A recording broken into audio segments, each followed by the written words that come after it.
So all you gotta do is introduce yourself. Do I look at her or do I look at you? Whatever you want to do. If you want to just look around and look kind of. Yeah. I probably should be careful now that you're running the camera. You can look at the camera because I think we have everybody else looking at the camera. Yes. All right, sounds good. So I guess I'll start by saying my name is Rob Crook. I work with Floating Island Southeast, and we build a floating island, which is a 100% recycled PET plastic, and it gets planted on top, and the plants grow through the island and into the water column below. And that combination of the surface area of the plastic with the plant roots is what grows periphyte, a pond scum, in other words, in layman terms. And that actually drives a lot of the nutrient production that occurs in these bodies of water. So we can clean up a lot of nitrogen, a lot of phosphorus from the waters. We can work in freshwater systems. We can work in marine ecosystems like the Chesapeake Bay, estuaries, things like that. And we clean up the water, we reduce algal blooms, and then actually increase the productivity of the ecosystem with fish and shellfish and all these other things, and create habitat along the way and provide other environmental services besides just providing clean water. Okay, can you tell us? Tell us what you brought here today, and just kind of go over it. Sure. So this is somebody else's brochure, but so this is a sample of the island, and it's 4 layers thick, and we get four of these 2-inch layers right here.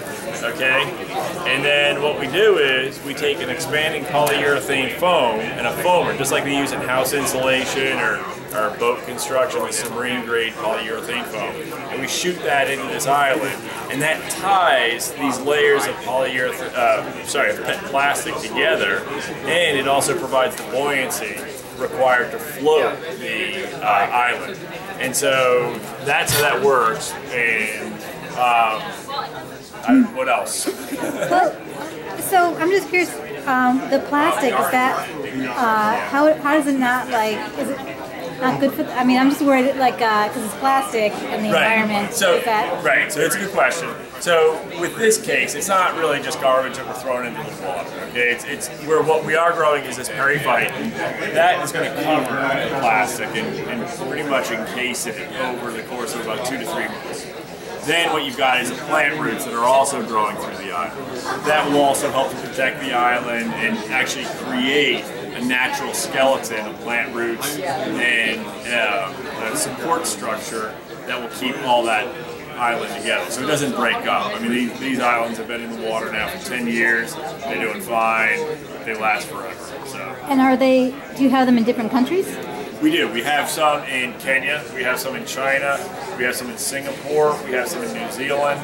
We have some in Australia, United States, Canada, Costa Rica, and England, and I think I already said Kenya, and soon, hopefully, maybe Switzerland and Tunisia. So what kind of situation would necessitate one of these floating islands? What kind of situation would necessitate?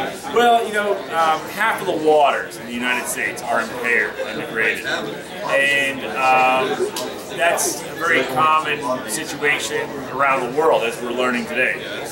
Clean water is getting harder and harder to find. And so when you have an excess of nitrogen and phosphorus, which comes from human sewage, which comes from agricultural practices, then what happens is with that excess nutrients going into the water, that drives algal blooms.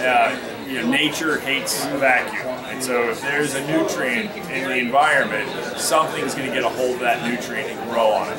Algae is the most common, basically the most common organism that grabs a hold of these nutrients in the water and grows.